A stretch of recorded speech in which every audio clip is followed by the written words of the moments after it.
Les cathédrales sont les témoignages chrétiens d'une époque révolue. Ces énormes monuments ont été édifiés pour servir d'écrins somptueux aux offices de la religion catholique. Mais pas seulement. Les magnifiques Notre-Dame gothiques ont été le moyen de déposer dans la pierre des messages fabuleux qui dépassaient le cadre culturel de l'époque. On a tenu à les transmettre à la postérité.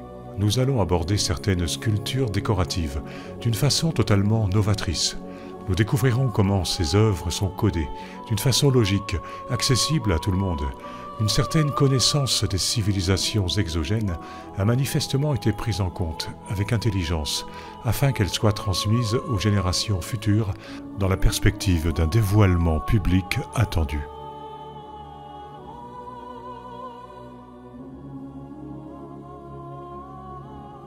La cathédrale de Reims est un chef-d'œuvre de l'art gothique qui a accueilli la cérémonie du sacre de la quasi-totalité des rois de France. Ce monument, à l'extraordinaire façade, comporte 2300 statues, le record pour toute l'Europe. Notre-Dame exhibe les statues de curieux personnages qui pourraient correspondre à des extraterrestres, souvent d'ailleurs tels que le cinéma de science-fiction les conçoit. En voici un, une sorte de singe alien, regardant le ciel. Il ouvre grand la bouche, comme pour nous dire quelque chose.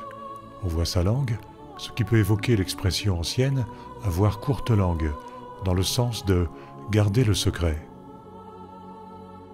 En voici un autre, caché sous le support d'une grande statue.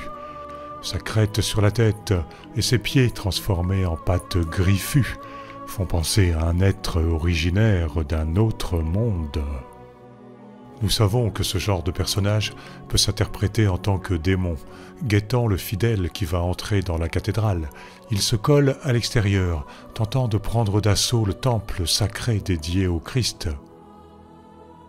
Sur le chevet de la cathédrale, à l'abri du flot des touristes, un étrange bonhomme nous attend. Il est assis du verbe « asseoir ». Le mot « asseoir » correspondait aussi à un adverbe qui voulait dire « hier soir ». C'est comme si on voulait nous faire comprendre que cette créature existait sur la terre hier soir, c'est-à-dire à la fin du cycle précédent, donc avant le déluge, quand les fils des dieux étaient descendus sur la terre et y vivaient. Cette créature escalade un mur de la cathédrale de Reims à main nue. Cet humanoïde animalisé doit être un individu très évolué, comme en témoigne son sourire et le troisième œil qu'il porte sur le front. Dans les religions hindouistes, bouddhistes et taoïstes, le troisième œil est le symbole des perceptions extrasensorielles. Il n'est pas seul, mais accompagné d'un être de la même espèce, aussi rigolard que lui. Toujours à Notre-Dame de Reims, voici un autre hybride entre l'homme et l'animal. Tous sont des monstres, dans le sens où ils n'existent pas dans la nature, pas sur la terre en tout cas. Or, un monstre était une chose prodigieuse, une chose incroyable. Le verbe « monstrer » avait l'essence de se révéler, enseigner, démontrer, prouver, initier. Tout un programme. Ces créatures statuifiées font penser à une facette du phénomène ufologique. Il est arrivé que des personnes comme vous et moi voient des êtres à caractéristiques animales, le corps ou le visage couvert de poils, ou le visage mi-humain, mi-animal, comme un chien ou un lion, ou un singe, parfois avec des oreilles pointues, parfois les pattes munies de griffes. Ils mesurent souvent environ 1,20 m. Fréquemment, on peut voir un aéronef tout proche, posé à terre ou en suspension dans l'air, au ras du sol, émettant de la lumière. Notre-Dame d'Amiens est une des plus belles réussites de l'art gothique. Elle est la cathédrale la plus vaste de France. Accessoirement, on y trouve des humanoïdes, comme d'ailleurs dans bien d'autres monuments. Voici une gargouille à corps humain, avec une tête animalisée. La photo, pivotée de 90 degrés, révèle un personnage assis par terre, qui s'adresse au ciel, son probable lieu d'origine.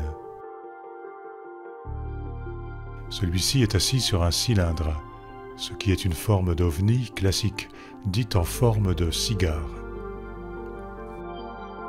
Ici, deux aliens se battent entre eux.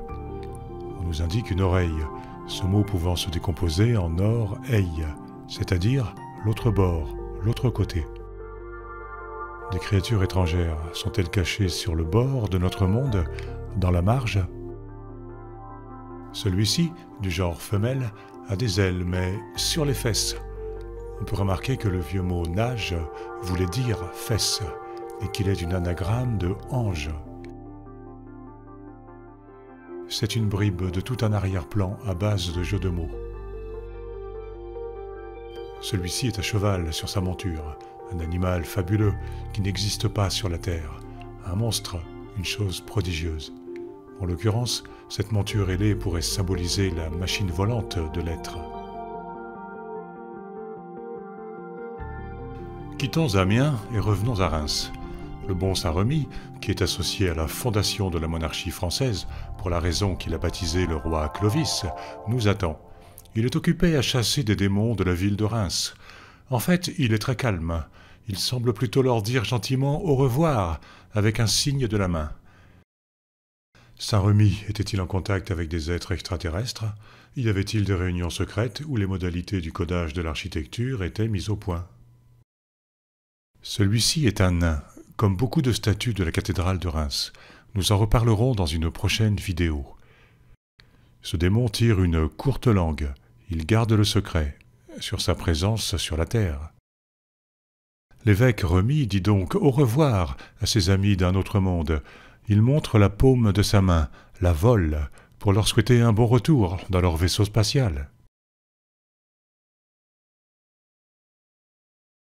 Un dernier mot au sujet des probables extraterrestres qui ornent les cathédrales. Rien qu'à Reims, nous découvrons plusieurs spécimens d'hommes-lions. Il pourrait s'agir de créatures originaires de la constellation du lion, et ou à l'apparence léonine, c'est-à-dire des dieux qui vivaient sur la terre au début de l'ère du lion, juste avant que le déluge ne détruise leur monde. De nos jours, rien qu'en France, il existe des centaines de personnes qui ont vu par hasard des extraterrestres au bord d'une route ou d'un champ, à l'apparence humanoïde, humaine ou animalisée. À chaque fois, ces énigmatiques créatures sont près de leur vaisseau discoïdal posé au sol. Quand ils se rendent compte que des terriens les ont vus, ils montent dans leur machine et décollent à grande vitesse. Plus rarement, des terriens sont entrés en contact avec les aliens, ont discuté avec eux, sont parfois montés dans leur vaisseau pour accomplir un petit voyage initiatique. Les grands médias ne parlent pas de cela, ou même le ridiculisent, mais ces témoignages existent par dizaines. Il existe des êtres extérieurs à notre civilisation qui laissent deviner leur existence, si l'on fouine dans ce sens, mais qui ne tiennent pas pour le moment à se manifester publiquement. On en retrouve des échos sur les cathédrales.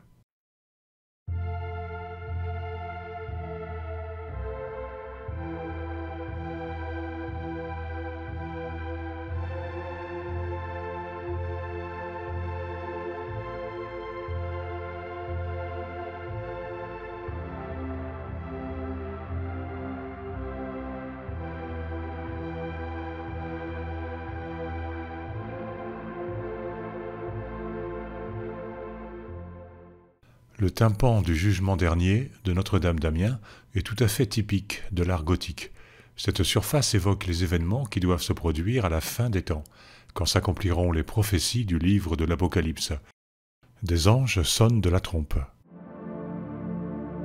ce qui annonce le retour de Jésus-Christ et la résurrection des morts. Ceux-ci sortent de leur cercueil. L'archange Saint-Michel est là, muni de sa balance, pour juger les âmes. L'humanité est scindée en deux groupes. À gauche, les élus se dirigent vers le paradis. À droite, les damnés s'orientent vers l'enfer, sous la conduite d'un démon humanoïde. La gueule ouverte d'un monstre les attend.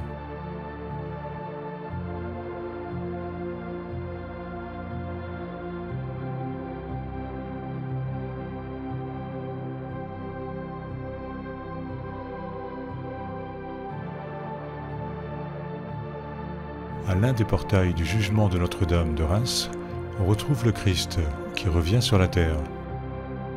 Encadré par la Vierge et Saint Jean-Baptiste, la résurrection des morts, le jugement avec les bons d'un côté et les mauvais de l'autre. Il est quand même étrange de voir des humains sortir de leur sarcophage. Il faut constater que les créateurs de l'art gothique ont fait des choix qui se sont appliqués dans la quasi-totalité des cathédrales. Les scènes représentées ont fait l'objet de spéculations intellectuelles préalables poussées afin de comporter une lecture à 2 niveaux. Sans vouloir choquer les catholiques, dont je respecte la foi, je vais expliquer comment les ressuscités des portails peuvent être compris comme des extraterrestres. Le préfixe « extra » signifie « en dehors ». Un extraterrestre est un être qui vit en dehors de la Terre. Un mort qui reprend vie dans son cercueil et sort de son tombeau pour aller se manifester à la surface est d'une certaine façon un extraterrestre, puisqu'il sort du sous-sol pour arriver en dehors de la Terre. En plus de la manifestation de créatures étranges, le phénomène ovni se manifeste beaucoup par l'observation de gros objets volants, dont on peut penser qu'ils sont les vaisseaux spatiaux des humanoïdes. On observe donc l'alien, en ancien français l'étranger, et sa machine volante. C'est en résumé tout ce que l'on connaît d'éventuelles civilisations extérieures. On va voir que les cercueils des ressuscités correspondent à leurs machines, par des jeux de mots très simples. On connaît 2 mots dans l'ancien français qui étaient synonymes de cercueil, à savoir arche et vaisselle. Ces 2 mots signifiaient aussi navire, vaisseau. Donc, le fait de représenter des cercueils suggère l'idée d'un vaisseau via des calembours. Notons que les vaisseaux sont sur des vagues d'eau, ce qui est correct. Ici, les ressuscités émergent plutôt de sortes d'urnes funéraires, qui sont des grands vases, des contenants. Le mot vaisseau convenait pour nommer ces objets. Plusieurs ressuscités sont assis à califourchon sur leur vaisseau. Dans la perspective où ces sarcophages sont, dans le code secret, les moyens de locomotion des extraterrestres, cette attitude est logique. Le ressuscité est à cheval sur sa monture. L'allégorie est correcte. À une époque où les moteurs n'existaient pas, le cheval était le moyen de déplacement. Les vagues dont on a parlé précédemment peuvent être perçues comme de la nuée. Ces nuages suggèrent que la résurrection se déroule dans le ciel. Les cercueils navires peuvent donc être considérés comme étant des bateaux volants. En résumé, les extraterrestres sortiront de leurs vaisseaux, qui volent sur les nuages, lorsque les événements apocalyptiques s'accompliront. Notre monde doit être secoué, Jésus-Christ doit revenir, et les extraterrestres se dévoileront publiquement sur la terre. Revenons au mot vaisselle, signifiant vaisseau, cercueil et vase.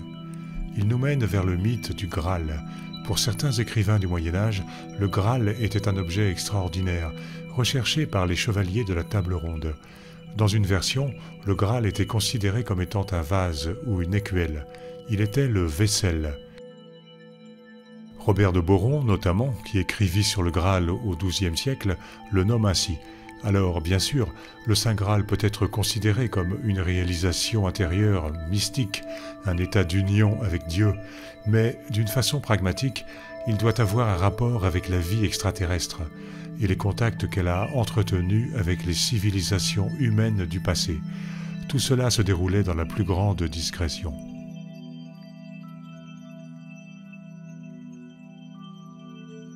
La cathédrale de Laon est l'une des premières grandes cathédrales. Son tympan du jugement dernier possède les thématiques qui deviendront habituelles par la suite. Le retour du Messie, accompagné d'anges portant les instruments de la Passion. Les apôtres sont là, et les morts ressuscitent. Ils sortent de leur sarcophage. Un détail est tout à fait étonnant. Il n'y a pas de sarcophage individualisé. Le dessin fait plus penser au plat-bord d'un bateau, la rambarde. Ce détail est capital, car il confirme l'identification des cercueils à un navire. Les petits bonhommes émergent d'un vaisseau et non pas de leur cercueil. Ces prétendus ressuscités ont d'étranges morphologies, comme des enfants avec de grosses têtes. Il faut savoir que la plupart des rencontres du troisième type se font avec des créatures de petite taille qui ont majoritairement une grosse tête par rapport à la morphologie humaine classique. Comme d'habitude, ils manipulent des planches, qui sont supposées être les couvercles des cercueils. C'est effectivement un des sens anciens du mot planche. Un autre sens de ce mot est des plus intéressants: passage, moyen d'accès. Nous avons l'image de la bouche d'une cave ou d'un puits, protégé par une planche posée sur le sol. L'objet planche est ici exemplaire, et justement, un sens de ce mot était ce qui facilite une chose, qui sert d'exemple, comme par hasard. Ainsi, les ressuscités pourraient avoir franchi une porte séparant la surface du sous-sol. Les prétendus cercueils sont décorés avec des colonnes, ce qui est confirmé par la partie supérieure, le chapiteau, qui est clairement sculpté. Un synonyme de colonne était, en ancien français, puits. C'est parfait. Mieux encore, une puits était aussi une balustrade, une rampe. Cela nous ramène au dessin sculpté. Cette résurrection des morts recèle une lecture parallèle, nous parlant d'êtres qui vivent dans le sous-sol et qui en sortent à l'occasion des péripéties de la fin des temps. Ils occupent des bases souterraines ou des villes souterraines, à l'abri des regards indiscrets des habitants de la surface. Ce personnage est dans l'attitude de la course à pied. Cela nous amène à la racine linguistique gal, s'élancer, courir, et par conséquent au mot galgal de la langue hébraïque. Un spécialiste me disait que galgal, que l'on traduit par roue, pouvait désigner aussi le véhicule des chérubins. Justement, le petit personnage a la morphologie d'un enfant ou chérubin. Il faut comprendre que le code est très étendu et sophistiqué. Je n'accède pas à la totalité, mais à des parcelles. Ici encore, pas de cercueil. Les deux hypothèses sont proposées. Soit les personnages sortent du sous-sol et sont présentés comme étant des extraterrestres, soit ils sont sur un bateau derrière la rambarde. C'est la suggestion d'un vaisseau spatial posé sur la Terre, d'où descendront les aliens qui se manifesteront publiquement parmi nous quand les temps seront mûrs. Toujours allant, à gauche, le découpage en cercueil est revenu. Les ressuscités s'activent, avec les planches dans les bras. Il y a un hic. Les sarcophages sont trop petits pour que les personnages aient pu tenir dedans allongés. Donc l'hypothèse passage vers le sous-sol tient toujours.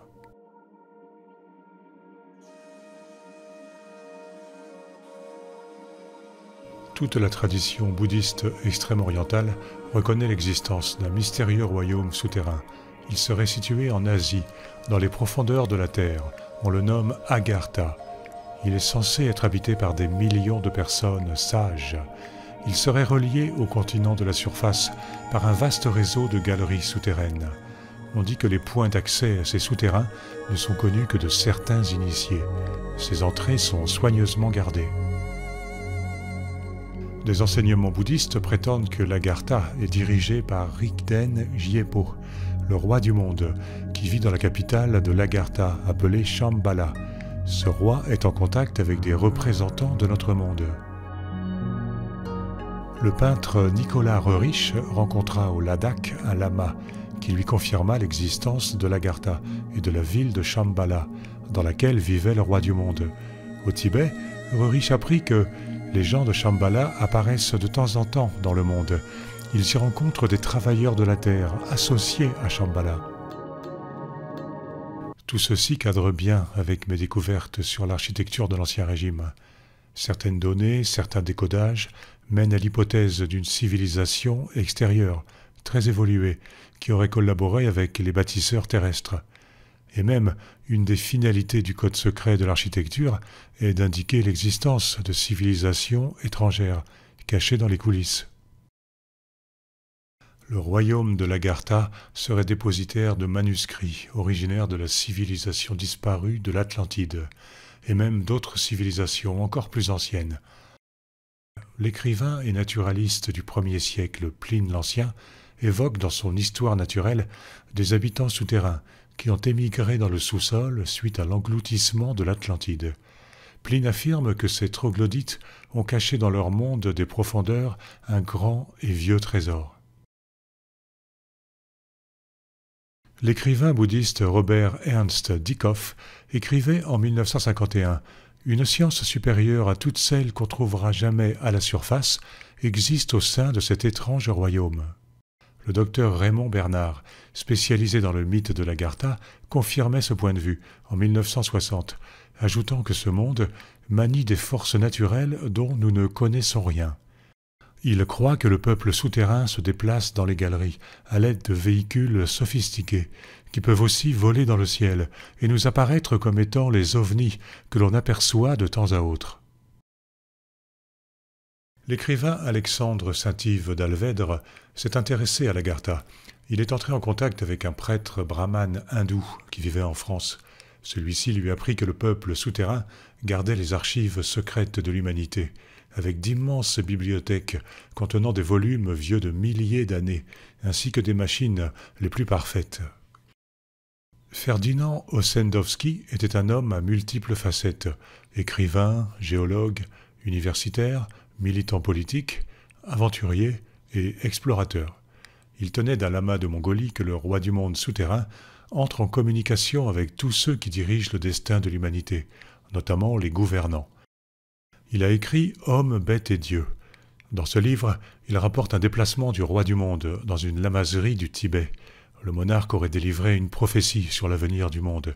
Il annonçait d'abord une période de malheur et de catastrophes diverses, puis il enchaînait « Alors, j'enverrai un peuple encore inconnu à ce jour, qui d'une main puissante arrachera les mauvaises herbes de la folie et du vice, et conduira ceux qui restent fidèles à l'esprit de l'homme. » Ils fonderont une nouvelle vie sur la terre. Il arrivera que les peuples d'Agarthi sortiront de leurs cavernes souterraines et apparaîtront sur la surface de la terre.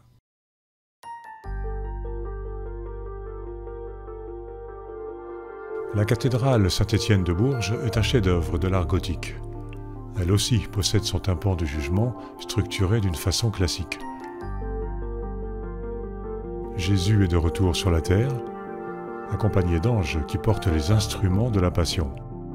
C'est un temps de perturbation au niveau du soleil et de la lune. Saint Michel juge les vivants et les morts. Il envoie d'un côté les élus et de l'autre côté les damnés. Les morts ressuscitent et sortent de leur cercueil. À y regarder de plus près, les ressuscités apparaissent comme étant à bord d'un navire. Pour les gens du Moyen-Âge et de la Renaissance, une navette spatiale ou la station spatiale serait comparable à un bateau volant, la partie visible, le dessous, étant semblable à la coque d'un navire. Encore une fois, on passe du cercueil au navire avec les mots vaisselle et arche. Ils regardent tous en l'air, puisque, en ces temps de l'Apocalypse, le Christ revient accompagné de ses anges. Ils regardent les vaisseaux volants qui descendent vers la terre. L'Évangile selon Matthieu affirme « Alors, le signe du Fils de l'homme paraîtra dans le ciel. Toutes les tribus de la terre se lamenteront, et elles verront le Fils de l'homme venant sur les nuées du ciel, avec puissance et une grande gloire. » Certains joignent les mains en un geste de prière, qui peut se décoder. Les paumes des mains sont jointes. Un synonyme de paume était donc vol. L'adjectif joint avait le sens secondaire de rapide. En d'autres termes, ces gens regardent dans le ciel un objet volant et rapide.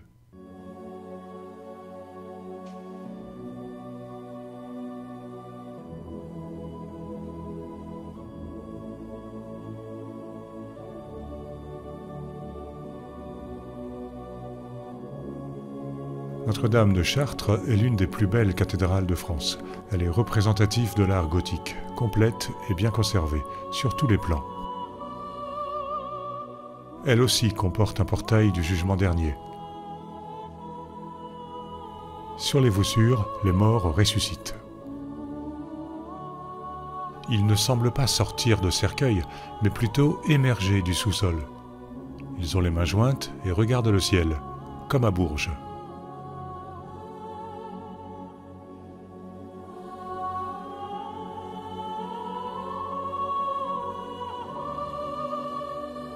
Cet homme regarde en haut, en montrant la paume de sa main, la vole.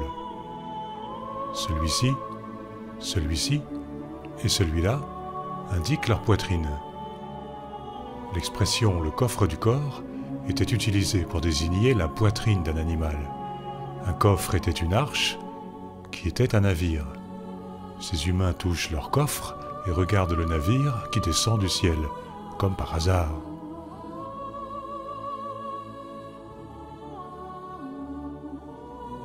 L'archange Saint-Michel pèse les âmes afin de déterminer le lieu de destination, le paradis ou l'enfer. Sa balance est cassée, malheureusement.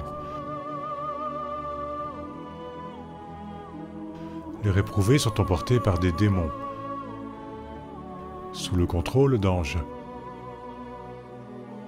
Ils se dirigent vers la gueule ouverte d'un monstre, le Léviathan, symbolisant la porte de l'enfer.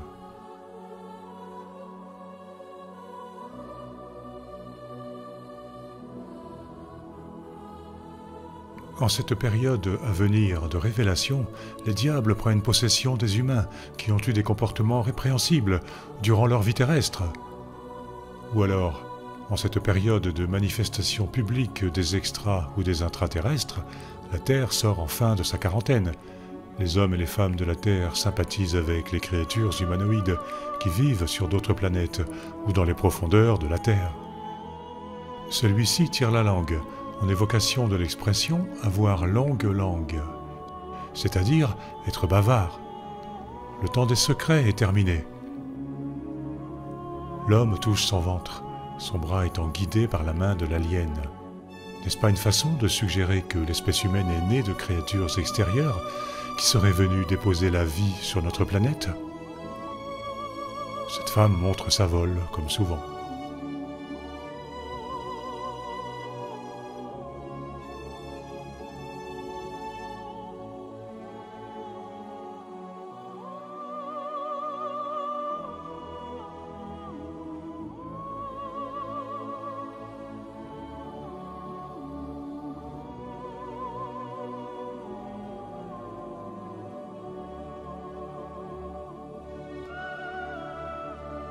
Retour au tympan du jugement dernier, à Reims. Commentons d'abord selon la version eschatologique classique. Un groupe d'humains est ceinturé par une longue chaîne, tenue par un démon. À gauche, un ange ferme la marche et contraint les damnés à avancer vers un chaudron posé sur un feu. Dedans, de tout jeunes enfants vivent les tourments de l'enfer qui attendent la file des damnés. Dans une version alternative, nous remarquons que les personnes condamnées à l'enfer ne semblent ni souffrir, ni terroriser. Les trois à gauche semblent même sourire. Celui du milieu regarde en l'air. Celui-ci est étonné par ce qu'il voit, toujours en l'air. Ces gens vont entrer en contact avec le monde extraterrestre, sous la conduite d'humanoïdes issus d'une autre planète. Ils sourient, contents d'ouvrir leur culture aux humains de la Terre. À droite de la file, un dignitaire de l'Église et un prince. Deux catégories de personnes dont on peut penser qu'ils étaient des initiés, qui étaient au courant du codage des monuments. À l'avant de la file, ils ouvrent la marche vers la rencontre du troisième type. L'épée de feu devient une arme technologique, le symbole des civilisations très avancées, de l'intérieur de la Terre ou de l'au-delà de la Terre. Cette arme marque la puissance absolue des aliens.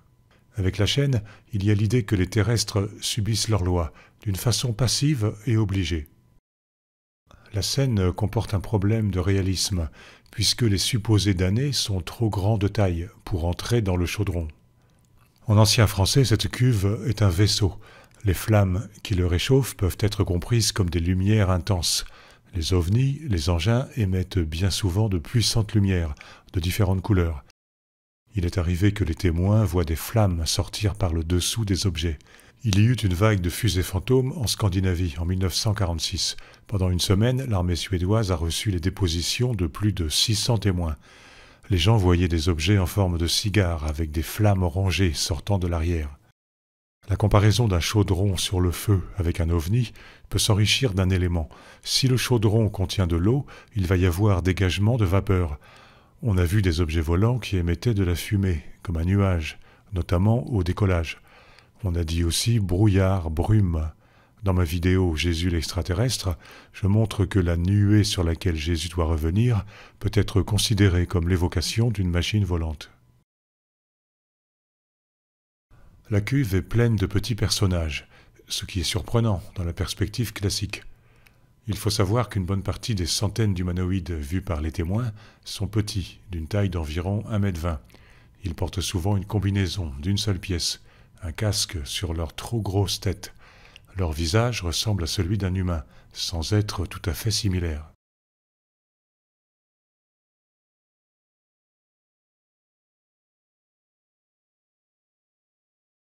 Récapitulons. À l'occasion de la révélation des civilisations extérieures, sur la Terre, des aliens emmèneront certains humains choisis visiter un vaisseau spatial, celui d'une espèce de petits êtres extraterrestres.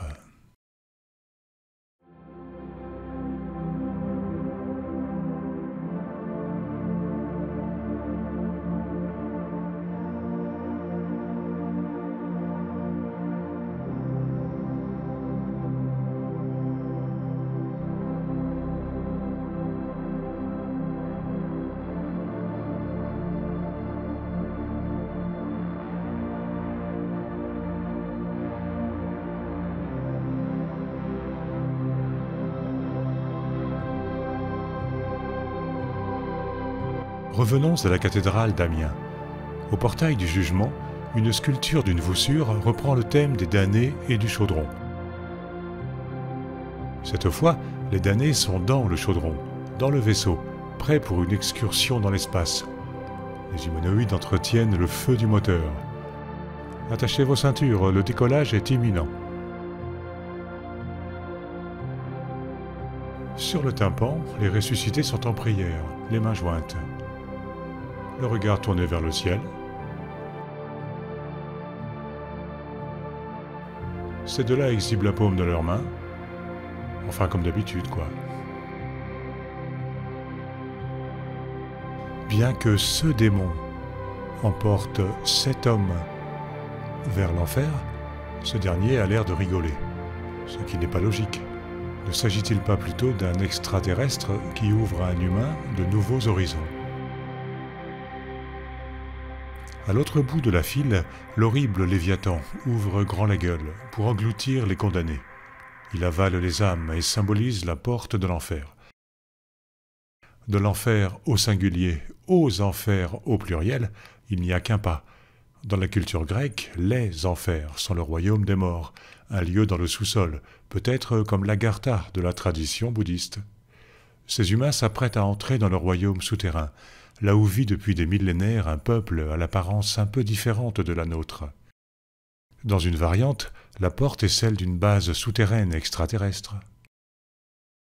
Ainsi, la bouche ouverte symbolise-t-elle la bouche d'accès à un souterrain ou un tunnel? Je rappelle que le mot « monstre » avait le sens de « chose incroyable, chose prodigieuse », ce qui veut dire que cet accès mène à des révélations extraordinaires, tel un autre monde, avec lequel l'humanité entrera enfin en contact à la fin du cycle actuel, ce qui n'est plus très loin. De la souffrance apparaît enfin sur les visages humains, mais le verbe souffrir possédait il y a des siècles des sens qui sont perdus aujourd'hui, comme permettre, autoriser, accepter. Les humains sont donc d'accord pour entrer dans le royaume souterrain des aliens. Retour dans les voussures.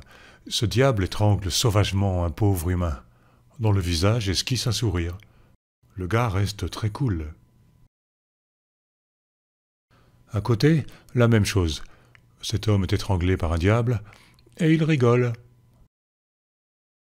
Une explication tient en l'expression « tenir quelqu'un au collet », ce qui était le coincer, l'obliger à écouter. Au portail sud du transept, cette expression est encore illustrée. Un homme est maintenu par le cou, le collet, une oreille dûment orientée vers le haut. Il doit écouter la voix des créatures célestes. Ça n'a pas l'air d'être trop douloureux. J'interprète ces sculptures de la façon suivante. Les aliens étaient présents auprès de la royauté française et de l'Église. Ils ont exigé de ces pouvoirs qu'il y ait un codage de l'architecture, afin de transmettre des messages à ceux qui souhaiteraient et pourraient les décoder, dans la pierre ainsi que dans certaines œuvres peintes. Ces êtres extérieurs à notre civilisation ont exercé un certain pouvoir sur l'humanité, tiré certaines ficelles depuis les coulisses dans lesquelles ils étaient cachés. Ils avaient décidé qu'ils se dévoileraient à la face du monde, à la période dite de la fin des temps, en accord avec l'intérêt général de l'humanité. Celle-ci sera purifiée et sortira des gros problèmes qui ont sévi pendant des siècles, voire des millénaires. Elle vivra enfin dans le bonheur.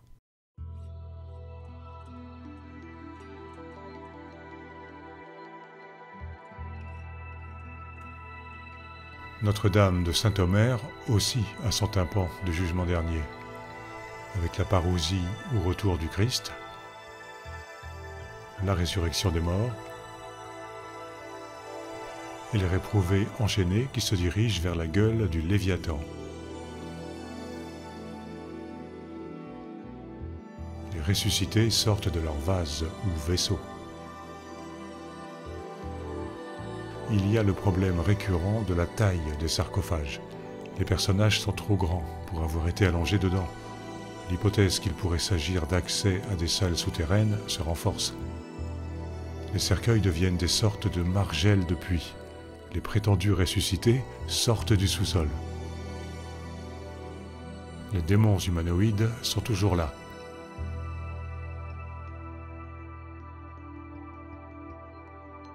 Celui-ci est un géant. Il existe des catégories d'extraterrestres qui ont été vues et qui sont de très grande taille.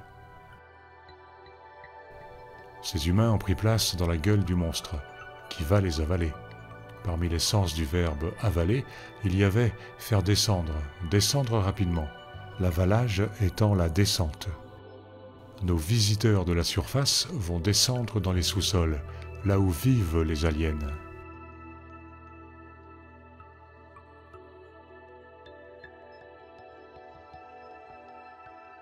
Notre-Dame de Paris est, ou était, un monument mythique de l'art gothique. Son tympan du jugement dernier possède les ingrédients habituels. Le retour de Jésus-Christ, les pieds posés sur la Jérusalem céleste qui descend du ciel.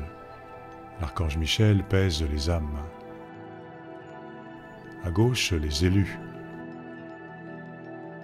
À droite, les démons emportent les damnés vers l'enfer. Tout en bas, les braves ressuscités sortent de leur cercueil. Saint Michel est le chef des armées de Dieu. Son côté combattant est marqué par un petit effet visuel, puisqu'on a l'impression qu'il tient un bâton de la main droite. Sa mission de peser des âmes est contrariée par un diable qui se tient à côté de lui et immobilise la balance, essayant de faire pencher le fléau de son côté. C'est la symbolisation du combat entre les forces du bien et celles du mal, qui auront lieu lors de la période eschatologique, à Armageddon. Cette lutte sera spirituelle, mais rien ne nous empêche d'y voir l'image des aliens bienveillants envers l'humanité, qui combattent d'autres aliens aux motivations plus égotiques. Un mot sur le petit diable. Peut-être qu'il est assis par terre et que ceci soit sa jambe. Il semble pourtant sortir du sol. Les diables ou démons emportent donc certains humains vers l'enfer, à l'aide d'une longue chaîne. Ils pourraient être des extras ou des intraterrestres qui vont initier des humains choisis au secret de l'existence alienne. La bouche du Léviathan est ici reconnaissable à ses dents. Placée verticalement, elle est bien un accès au monde d'en bas. Un homme est en train de passer la porte. Il est à l'envers. On peut déjà comprendre qu'il est psychiquement sans dessus-dessous face aux révélations qui lui sont faites. Il voit un alien et son vaisseau.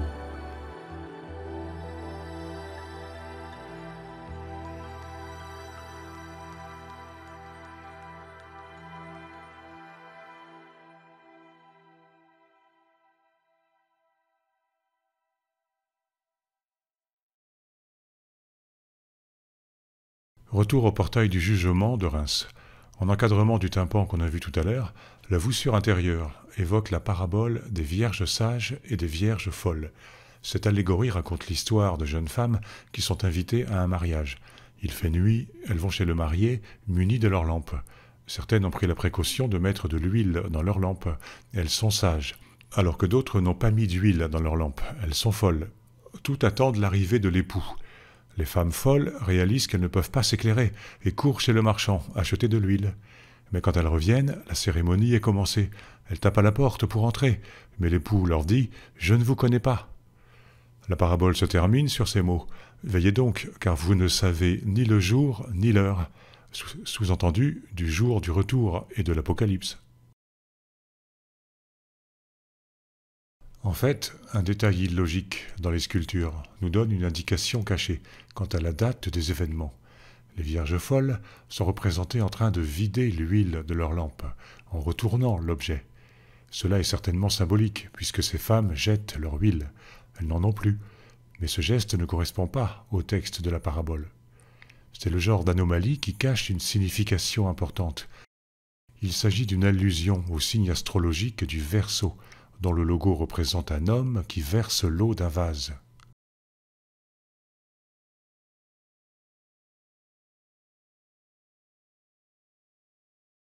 Sur le bord, on a un motif décoratif que l'on a croisé précédemment. Nous l'interprétons en tant que vague d'eau. Il peut évoquer l'ère du Verseau et aussi une possible catastrophe aquatique lors de l'entrée dans cette ère. Notre-Dame de Reims possède 4 grandes statues du Verseau, devant les contreforts de la façade ouest. Ces sculptures marquent l'importance accordée à ce signe astrologique par les bâtisseurs, qui semblent avoir attendu des événements importants lors de l'entrée dans l'ère du Verseau. Cette idée est par exemple développée dans le domaine de Versailles, nous en reparlerons. Les différents monuments présentent des codages qui se tiennent, le tout étant uniformisé. Je ne peux pas tout expliquer en même temps, je progresse patiemment de vidéo en vidéo. Une voussure de la façade ouest comporte une statue évocatrice de cette calamité. Un ange verse de l'eau sur un homme assis qui a l'air d'en souffrir. Cette scène évoque une catastrophe à venir au début de l'ère du Verseau. Elle symbolise aussi le fameux déluge antique, mentionné dans toutes les traditions. En effet, l'homme qui subit l'inondation est assis, du verbe « asseoir ». Ce mot « asseoir » était aussi un adverbe, signifiant « hier soir », je le rappelle. On peut comprendre à la fin du cycle précédent. On a une évocation des catastrophes qui sont censées frapper l'humanité d'une façon cyclique, en accord avec les cycles astronomiques ou astrologiques. Revenons vers le portail du jugement. Certaines vierges de la parabole portent leur lampe d'une main et nous montrent leur autre main. Elles nous font un signe. Le mot « main », en plus de nommer l'organe à 5 doigts, était aussi un adverbe, un synonyme de « tôt le matin ». Cela veut dire que la révélation des vaisseaux, les vases, se fera au début de l'ère du Verseau.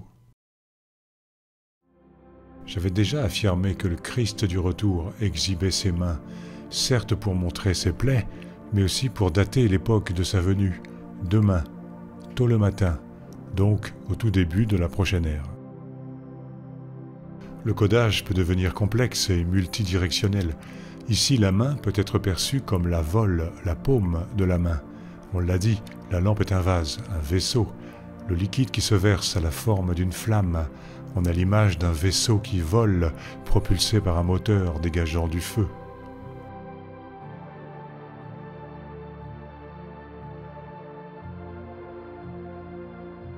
Le codage que je dévoile de vidéo en vidéo sous-entend qu'il y a eu, à une certaine époque, ou à plusieurs époques, ou même de façon régulière, à l'époque des rois, des contacts entre les dirigeants de la chrétienté, politiques et religieux, et des formes de vie extérieures. Les bâtisseurs de cathédrales ont déposé sur les façades de leurs monuments une décoration à au moins 2 niveaux. Il y a le sens théologique, catholique classique. Il y a aussi un codage qui se déchiffre en associant certains mots aux formes sculptées. Cela relève de la langue des oiseaux, de la kabbale, de la science des codes secrets. Il apparaît que les commanditaires, les architectes, les maîtres d'œuvre attendaient la fin des temps prophétisés, pour le début de l'ère du Verseau. C'est maintenant pour bientôt. Ce sera la fin de notre type de société et le dévoilement des formes de vie aliens, exogènes, qui apparaîtront enfin au grand jour sur notre Terre. La réalité à ce sujet sera enfin publique et plus le privilège d'une poignée d'initiés. Les aliens peuvent provenir d'une autre planète ou d'une autre galaxie, d'une base souterraine aménagée dans le sous-sol, du royaume souterrain nommé Agartha, d'une autre dimension, ou même du futur. Et pourquoi pas, tout ça en même temps, la totale. À bientôt pour une autre vidéo.